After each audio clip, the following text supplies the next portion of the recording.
doa di dalam hati masing-masing. Berdoa dimulai. Berdoa selesai. Halo teman-teman. Halo Pak.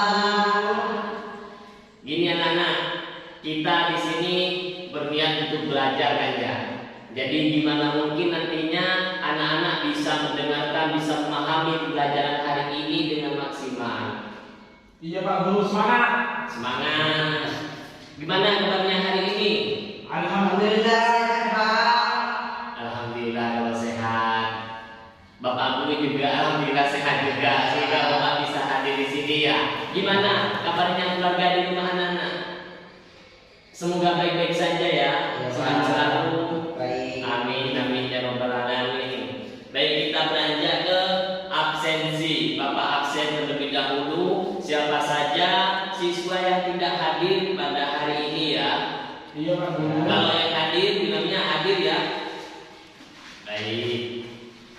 Sujai Nggak hadir Pak. Sito Hadir Pak Guru. hadir. Sito Tomo Hadir. ya, baik. Karena Sito tidak hadir ya. Sujai ya yang tidak hadir ya. Sujai. Yang mungkin ada halangan. Ini juga gak ada surat yang masuk. Yang mungkin nanti nyusul ya. Suratnya Sujai ini. Baik. Di sini kita akan belajar yaitu tentang materi tugasku sehari-hari di rumah. Yang mana nantinya anak-anak di sini Bapak akan menerpadukan 3 mata pelajaran yang nantinya bisa terfokuskan ke tema atau pembahasan hari ini. Dalam artian tugasku sehari-hari di rumah. Yang mana dalam pembelajaran hari ini terdiri dari 3 mata pelajaran. Yang pertama PPKN, terus bahasa Indonesia, terus ada PJOK. Nantinya akan terfokuskan atau apa namanya? Intinya mengenai kegiatan kita di rumah sehari-hari. Begitu ya? Iya Pak Guru. Baik, bisa didengarkan ya. Yang pertama kita akan belajar mengenai simbol-simbol pada Pancasila.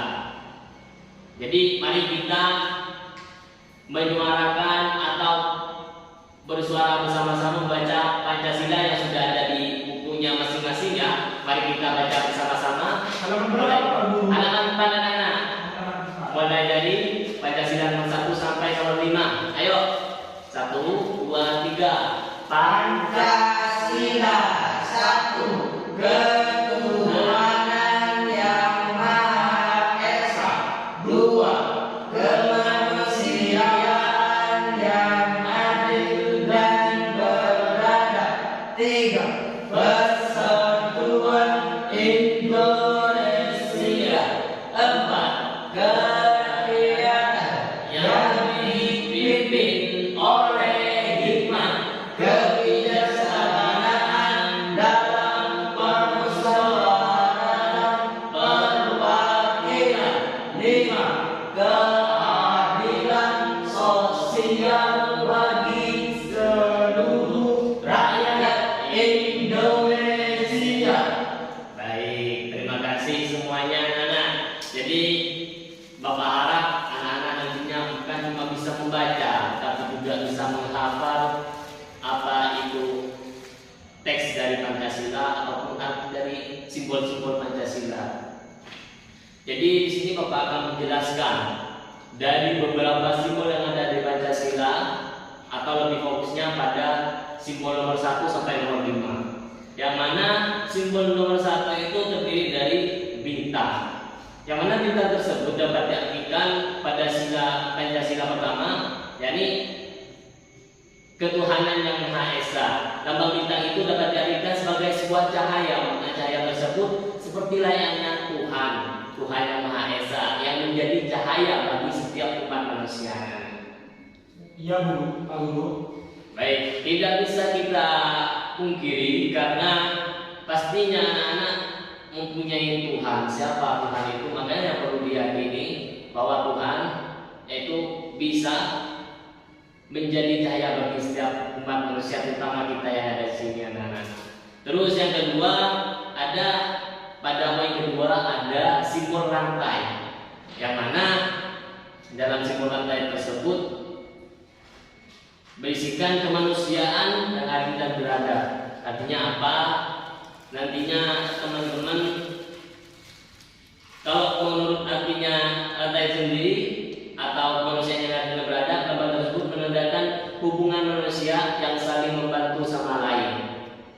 Jadi jika kita kembalikan ke rumah kita masing-masing atau kelakuan sehari-hari kita di rumah, jadi bagaimana mungkin hubungan kita, baik kita terhadap teman sesama, harus lebih baik tentunya, sesuai dengan ajaran-ajaran yang sudah kita terima. Ya baik, kita lanjut ke nomor 3, yakni ada pohon beringin, anak-anak. Bisa dilihat ya, terus dipahami. Yang nomor 3 ada pohon beringin dengan nama latin Ficus benzenima. Itu merupakan pohon Indonesia yang berakar tunggal, panjang, yang masuk ke dalam tanah, yang menjunjung pohon beringin berukuran sangat besar. Hal ini mengartikan bahwasanya nilai yang terkandung dalam pohon beringin tersebut ialah saling melindungi, rela berkorban, cinta kepada tanah air, sekaligus bangga sebagai bangsa Indonesia yang budaya bangsanya bagus dan religius. Terus poin keempat ada kepala banteng. Halo anak-anak, halo kelas. Iya Pak Guru. Ya, bisa dilihat ya, dan sesuaikan dengan pembahasan atau yang dijelaskan Bapak Guru. Yang keempat ada kelapa banteng, yang mana kepala banteng berlatar warna mencerminkan sedaya keempat. Jadi kerakyatan yang dipimpin oleh hikmat kebijaksanaan dalam pemusyawaratan perwakilan, banteng yang mengartikan hewan yang gemar berkumpul. Artinya anak-anak di rumah nantinya jangan menyendiri sendiri. Jika masih ada teman di lingkungan kita, nantinya bisalah kita bersama-sama bermain, biar tidak terpenuh sendiri. Artinya tidak terindividualis, bisa saling menolong sesama jika ada teman-teman kita yang memiliki kesulitan dan lain semacamnya, seperti itu ya. Terus yang kelima itu ada simbol padi dan kapas, anak-anak, yang mana berbunyi keadilan sosial bagi seluruh rakyat Indonesia. Padi dan kapas ini dapat diartikan simbol pangan dan sandang yang menjadi kebutuhan pokok masyarakat Indonesia tanpa melihat status apapun dan kedudukannya. Jadi meskipun orang kaya orang miskin pastinya membutuhkan yang namanya makanan. Jadi diartikan bahwasanya padi dan kapas ini merupakan simbol pangan dan sandang bagi umat manusia. Seperti itu ya anak-anak. Iya Pak. Nah, jadi itu merupakan penjelasan dari simbol-simbol yang terkandung dalam Pancasila, dari beberapa simbol yang ada di dalam Pancasila. Ya mungkin dari anak-anak ada yang kurang paham atau ingin bertanya. Saya paham Pak Guru. Oh baik, alhamdulillah kalau paham anak-anak. Baik, kita lanjut ya. Yang kedua dalam materi bahasa Indonesia, anak-anak. Di situ ada namanya kosakata bahasa. Coba buka nomor 6. Itu kosakata bahasa Indonesia. Intinya bahasa Indonesia yang tepat dan perlu kita gunakan dalam lingkungan sehari-hari, baik di lingkungan rumah ataupun di lingkungan sekolah. Jadi mengenai kosakata bahasa Indonesia yang tepat itu seperti apa? Ada yang namanya kosakata itu perlu kita laksanakan supaya tidak mengurangi rasa hormat kita terhadap orang yang lebih tua, seperti hanya paman, orang tua terutama, terus kakak. Itu perlunya kita mengimplementasikan atau melaksanakan kosakata bahasa Indonesia yang tepat. Kadang anak-anak zaman sekarang ini banyak yang memanggil kepada orang yang lebih tua itu dengan namanya sendiri. Dalam artian kalau kayak Suyitno, meskipun contoh Tomo dan Suyitno lebih tua, Tomo lebih tua Pak. lebih tua Tomo. Jadi Suyitno, Pak Yo. ya anggaplah lebih tua Tomo. Jadi Suyitno, iya, ya Suyitno, Suyitno ya. Ya. Suyitno. Jadi ketika Tomo memanggil Suyitno itu dipanggil dengan namanya meskipun lebih tua Suyitno. Seharusnya jika kita ingin melaksanakan atau mengimplementasikan kosakata bahasa Indonesia yang tepat atau lebih menghargai yang lebih tua itu harusnya manggil kakak. Sama halnya orang tua Tomo nantinya di rumah. Iya Pak. Jadi gimana caranya kalau sesuaikan dengan adab atau apa ya, wilayah atau daerahnya masing-masing. Biasanya itu anak-anak di setiap daerah itu mempunyai kosakata sendiri. Dalam artian bahasa yang menurut daerahnya tersebut memang lebih terpopuler atau lebih sering digunakan, dan itu memang apa ya namanya, mempunyai nilai-nilai sendiri dari kosakata bahasa daerahnya sendiri yang diucapkan di setiap daerah atau yang dimiliki di setiap daerah. Jadi kalau seumpama bapaknya Tomo namanya siapa? Ini Tomo Pak Guru. Iya. Nah bapaknya Tomo namanya siapa? Allah. Oh Abdullah. Jadi bagaimana caranya Tomo untuk menghargai orang tua Tomo? Tidak, kalau manggil orang tuanya Abdullah jangan gitu. Bapak nanti kalau dipanggil Abdullah tidak dikasih uang, tidak dikasih uang saku. Nah itu. Nah itu kadang kalau kita kurang menghargai terhadap sesama, itu nantinya kembali ke kita. Kita juga tidak dihargai anak-anak oleh orang lain. Nah itu perlunya kita melaksanakan atau mengimplementasikan kosakata bahasa yang tepat dan perlu kita laksanakan dalam lingkungan sehari-hari seperti apa yang atau materi pokok yang kita bahas pada hari ini, yaitu tugasku sehari-hari di rumah, yaitu salah satunya mengimplementasikan atau melaksanakan hal-hal yang baik untuk kita lakukan seperti itu. Baik dari tata bicara, terus dari arti sendiri dari nilai Pancasila, yang kedua yang tadi yang sudah kita bahas mengenai saling menolong atau hidup rukun seperti itu ya. Iya Pak Guru. Baik. Mungkin dari materi yang kedua yaitu kosakata bahasa Indonesia yang tepat, mungkin ada yang ingin bertanya. Paham Pak Guru. Nah, diusahakan paham karena nanti Bapak akan minta kesimpulan dari apa yang anak-anak pahami dalam pembelajaran hari ini ya. Terus yaitu materi ketiga yaitu mengenai PJOK, yang mana pembahasan pada mata pelajaran PJOK di sini mengenai gerakan berlari sebagai arah sesuai dengan konsep tubuh atau ruang usaha. Dan sebentar ya anak-anak, ini Bapak ada formulir dulu. Diusahakan beliau ya. Sebentar. Halo.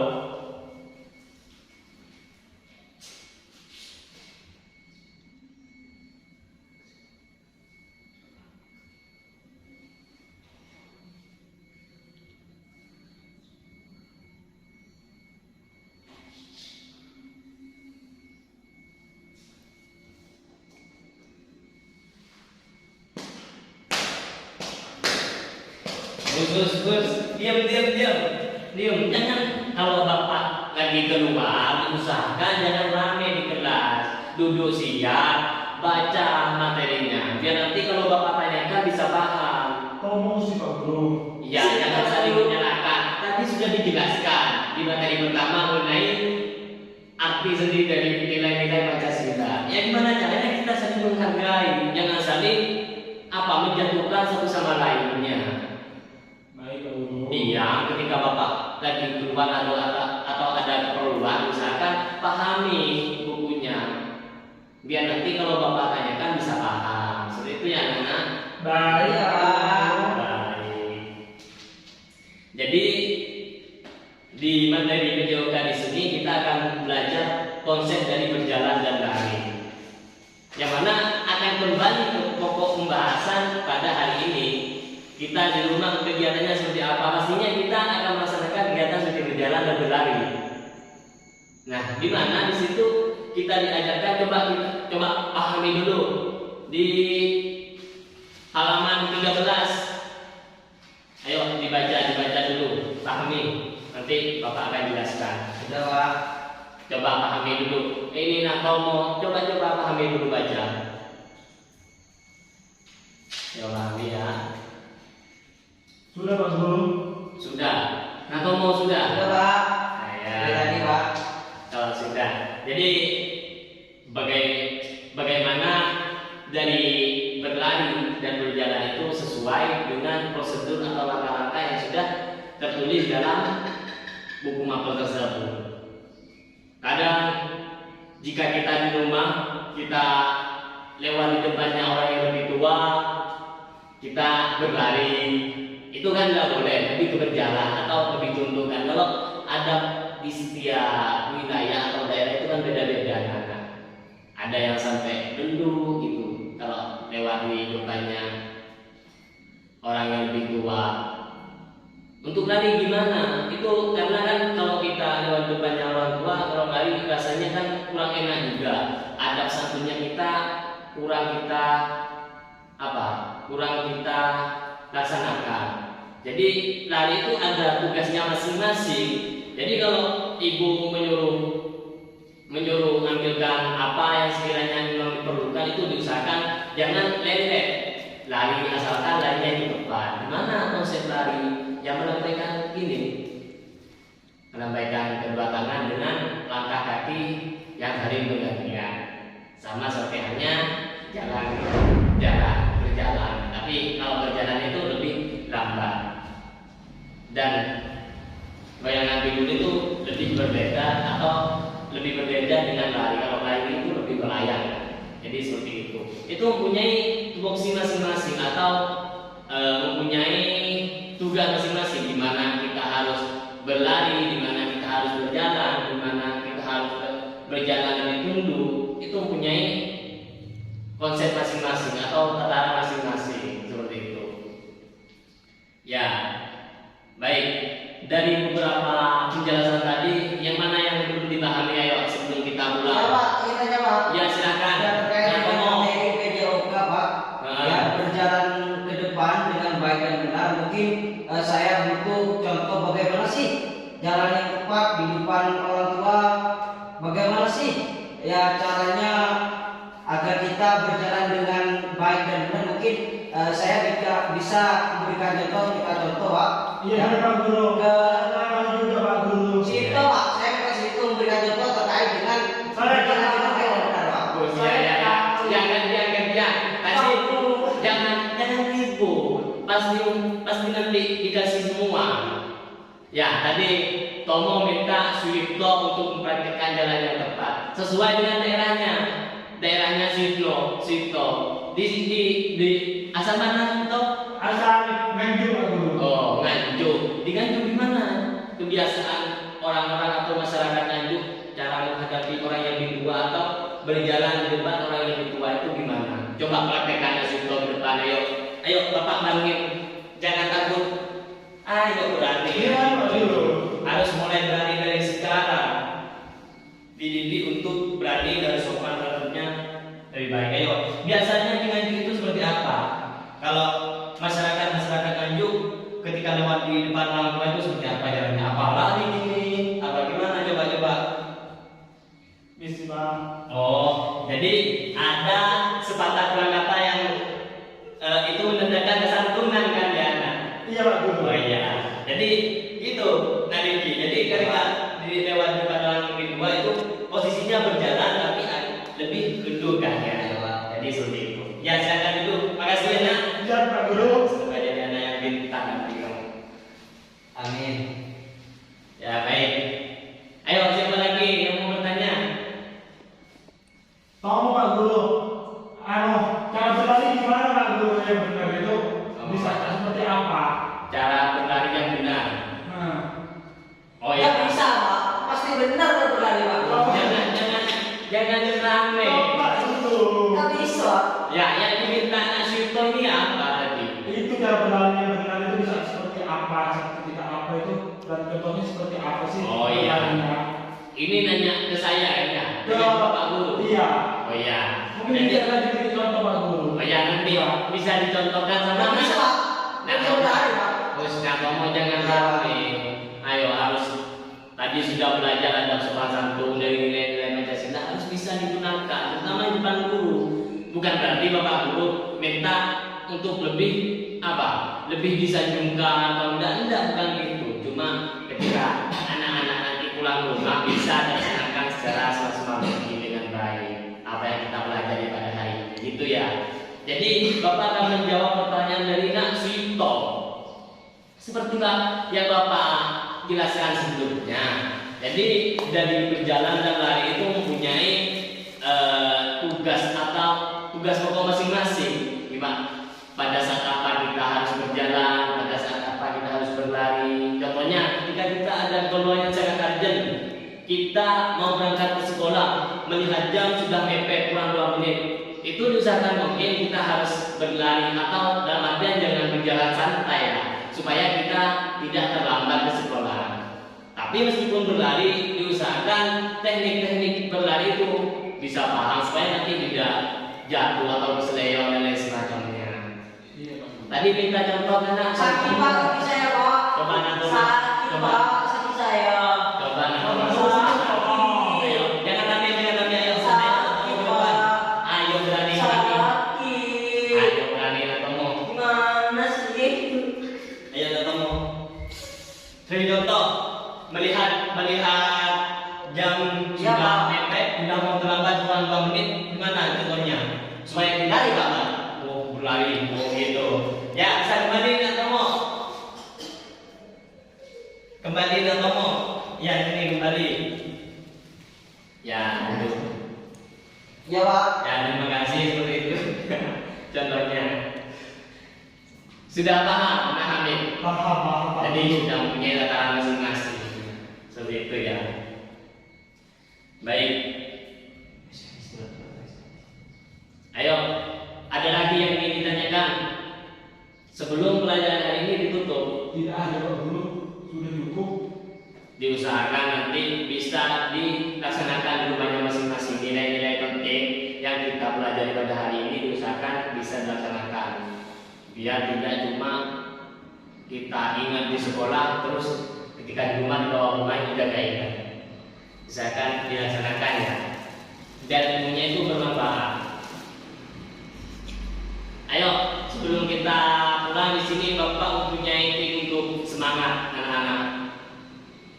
Ya, bisa diikuti kalau Bapak bilang tangan kanan lemas-lemas, tangan kiri lemas-lemas, semuanya tepuk tangan.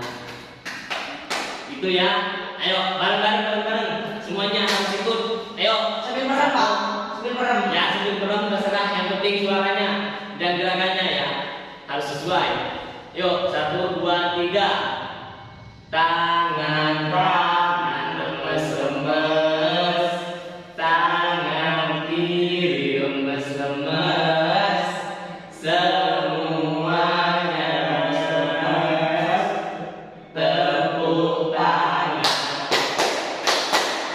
Oke ya, itu saja yang mungkin dari Bapak untuk pelajaran hari ini. Semoga ilmu yang anak-anak peroleh bisa bermanfaat dalam lingkungan, terutama di lingkungan keluarga nantinya. Sebelum kita pulang, saya minta Natomo untuk pimpin doa sebelum pulang. Baik, terima kasih Pak. Sebelum kita pulang, mari kita berdoa bersama-sama, berdoa dalam hati masing-masing, berdoa dimulai. Berdoa selesai. Terima kasih Pak. Baik, terima kasih Natomo. Sebelum pelajaran Bapak akhiri, terima kasih Bapak ucapkan kepada anak-anak yang sudah menghadiri pada pelajaran Bapak tadi, sudah mendengarkan juga. Terima kasih semuanya. Bapak akhiri. Wassalamualaikum warahmatullahi wabarakatuh. Waalaikumsalam.